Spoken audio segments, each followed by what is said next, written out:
je vais accueillir Arnaud Ribach, qui est Senior Account Executive Digital Workspace chez VMware. Bonjour Arnaud, installez-vous, je vous en prie. Alors, vous avez une télécommande juste là, puisque vous avez une présentation que vous allez développer avec nous sur ce sujet de l'Anywhere Workspace. Faites un test de micro, est-ce qu'on vous entend bien? Je pense que ça marche. Ça Oui, marche, ça très bien. fonctionne bien. Ok, Parfait. super. Et vous avez un quart d'heure, on va échanger sur le sujet. Avec plaisir, merci Jérôme. Déjà pour présenter VMware, je ne sais pas si tout le monde nous connaît, on est éditeur de logiciels.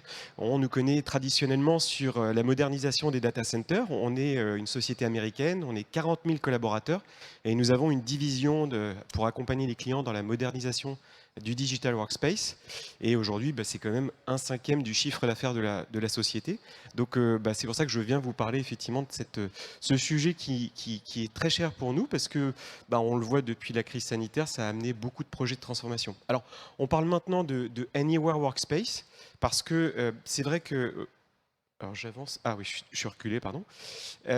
On parle aujourd'hui effectivement d'organisation Anywhere parce que on est dans un nouveau monde qui n'est plus forcément celui du présentiel uniquement ou du distanciel, mais de collaborateurs qui vont évoluer au quotidien. Donc on peut être amené à travailler depuis n'importe où finalement. Et ces enjeux de transformation sont très forts sur des besoins métiers, sur des besoins RH, sur des besoins IT, et puis aussi dans une notion d'éco-responsabilité. La notion d'écologie, j'en parlerai un peu à la fin. Et c'est vrai que c'est un sujet qui, je pense, est en train de naître, mais qui n'est pas assez... je vois madame qui hoche de la tête, effectivement. Et je pense que c'est un sujet qui n'est pas assez pris au sérieux encore. Mais il y a des exemples, il y a des initiatives, et je vais en parler à la fin de cette thématique. Alors, une organisation Anywhere, c'est vrai que c'est pas qu'un sujet forcément lié à la DSI, mais autrefois on était dans un mode de travail à distance, maintenant on s'oriente vers le Anywhere Workspace, et dans ces sujets, il y a des changements à prendre en compte parce que tous les systèmes opérationnels qui ont été mis en place par les DSI sont des systèmes qui ont quand même une date assez certaine, depuis 10, 15, voire 20 ans, et qui ont des difficultés pour, je dirais, rendre un service de qualité aux collaborateurs qui travaillent en distanciel. Il y a aussi une notion qui limite beaucoup l'expérience en entreprise, c'est la notion de sécurité. Beaucoup de RSSI ont très très peur à partir du moment où les collaborateurs ne reviennent plus dans le domaine de l'entreprise, c'est-à-dire dans les bâtiments.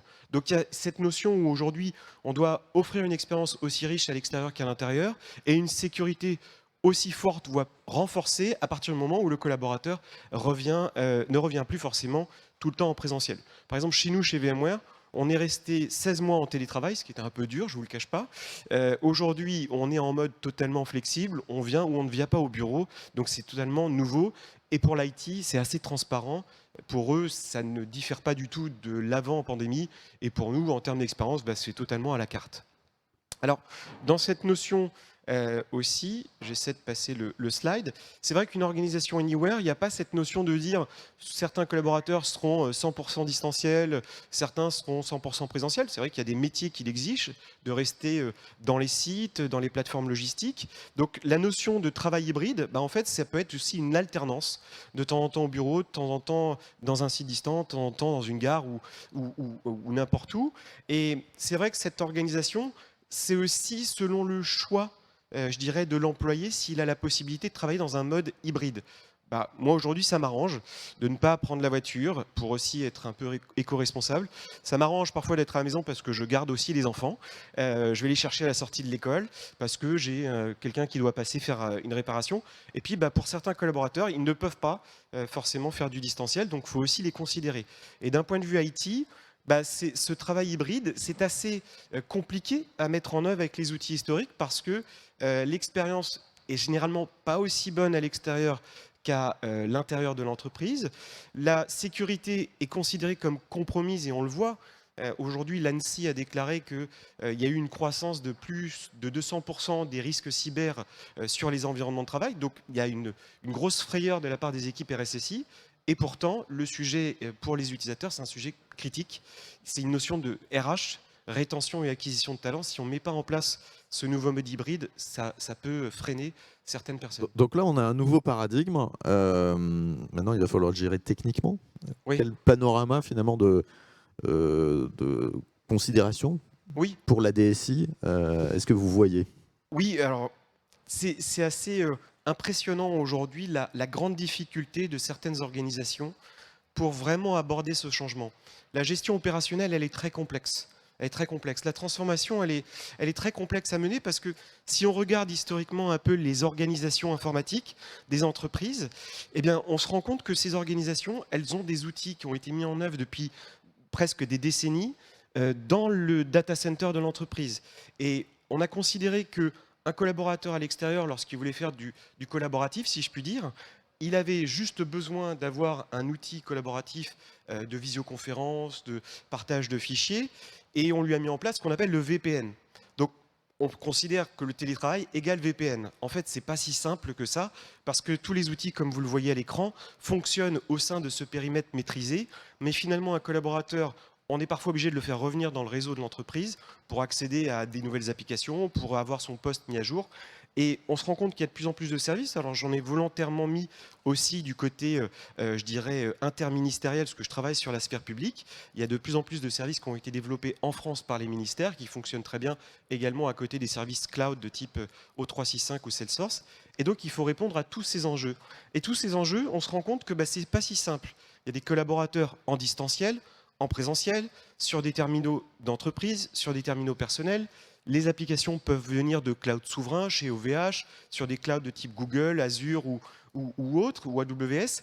Et finalement, il y a une hétérogénéité des systèmes, hétérogénéité du type d'application. Et aujourd'hui, si on se rend compte même des flux pour, par exemple, la partie O365, aujourd'hui, on regarde le schéma. En fait, l'ensemble des flux pour un collaborateur qui est à l'extérieur doivent toujours repasser par le data center avant de repartir sur Internet. 75% de la bande passante aujourd'hui sur les réseaux d'entreprise est due à Office 365. Donc ça sature énormément les réseaux, ce qui fait qu'on a beaucoup de latence, beaucoup de perte de performance quand on est à l'extérieur. Donc aujourd'hui, ça paraît aberrant de se dire que finalement un collaborateur qui est à l'extérieur ne peut pas venir consommer un service en cloud directement avec une chaîne de liaison beaucoup plus simple, tout autant sécurisée. C'est un modèle réseau qu'il faut transformer. Donc toute cette difficulté, tous ces enjeux, aujourd'hui on se rend compte que il y a des risques cyber, il y a des outils, je dirais, historiques dans les entreprises qui n'accompagnent pas suffisamment les collaborateurs quand ils sont à l'extérieur. Les outils de prise en main à distance, la capacité de livrer un nouveau poste directement chez le collaborateur. Le collaborateur est souvent obligé de revenir au bureau quand il a un problème. Au début de la pandémie, beaucoup nous disaient, pour avoir le VPN, ce fameux tunnel qui donne accès depuis l'extérieur, il fallait qu'il revienne sous le Wi-Fi de l'entreprise. Donc c'est quand même aberrant qu'on ne puisse pas dépanner un collaborateur à l'extérieur. Il y a l'expérience, je vous en ai parlé, avec les flux réseau. Donc toute cette notion aujourd'hui, je dirais, de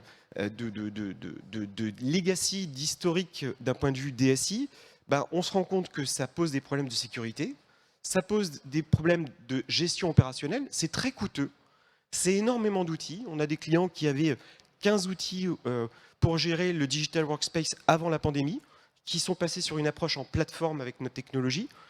Aujourd'hui, ils ont gagné du temps, ils ont gagné de l'argent aussi, et ils ont automatisé l'ensemble de leur environnement utilisateur. Donc ça, je dirais l'impact qu'on peut voir au quotidien, c'est un impact opérationnel, un impact sur la performance pour les utilisateurs, et puis il y a une empreinte carbone, comme je vous dis, parce qu'on est obligé de revenir au bureau, parce que je dirais les logiques aussi souvent, ou la psychologie même des entreprises, fait qu'on préfère faire revenir les gens au bureau que les laisser effectivement être quand même en distanciel. Donc il y a quand même une empreinte carbone qui est forte là-dessus.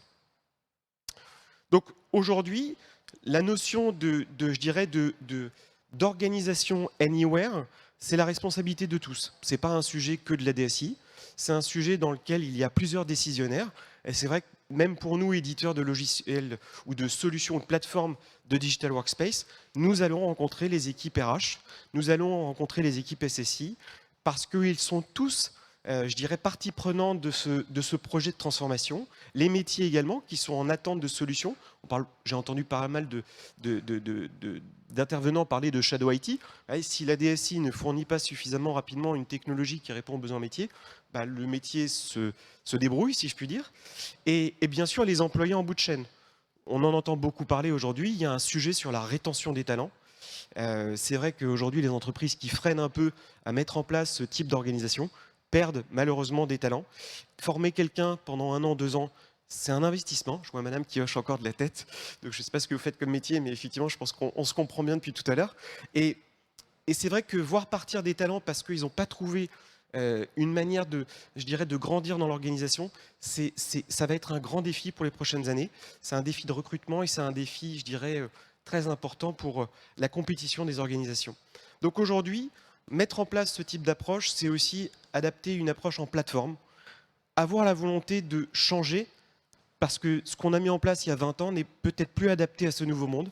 Ça fait peur à beaucoup d'organisations, c'est pas évident, c'est pas juste des petites adaptations, c'est vrai qu'il faut partir effectivement d'un constat clair, toutes les difficultés de chacune des parties prenantes pour essayer d'aborder un changement. C'est pas un big bang, ça se fait en 2-3 ans. On a accompagné des clients des clients du CAC 40, des ministères ou des entreprises diverses et variées qui ont fait ce type de transformation. C'est essayer d'atteindre une automatisation la plus forte possible de tout cet espace pour pas avoir toujours je dirais, à essayer d'obtenir des tableaux de bord. On parle beaucoup d'observabilité, donc c'est vrai qu'on intègre ces notions d'observabilité, de l'expérience employée et puis de la qualité des applications. Et puis il y a la notion de sécurité zéro trust qui est très forte dans cet univers. On a besoin de tout ça pour effectivement moderniser et puis réduire notre empreinte carbone. J'insiste beaucoup, c'est un sujet qui me tient à cœur. Donc on a tous une responsabilité là-dessus. Et là, je notais sur votre slide que ça doit s'intégrer au-delà de l'empreinte carbone dans une stratégie RSE de l'entreprise. Oui. C'est un point, d'ailleurs, c'est une notion qu'on voit de plus en plus. Intégrer cet aspect-là d'un point de vue IT, ça veut dire quoi? Peut-être même avant de vous répondre, Jérôme, on est tous des citoyens de cette planète. Et peut-être que j'enfonce une porte ouverte parce que les médias en parlent beaucoup aujourd'hui, mais il y a quand même un sujet qui fait que au mois de mai, on a peu de pluie et 30 degrés tous les jours un peu partout.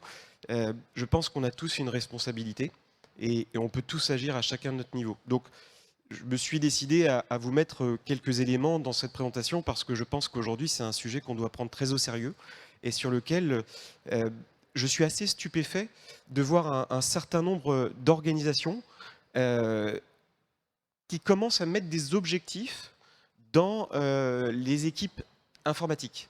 Donc on a des DSI et leurs différentes structures qui nous disent est-ce que vos outils peuvent m'aider à mesurer l'impact que j'ai eu en mettant en place des nouveaux projets, en développant mieux un certain nombre de services.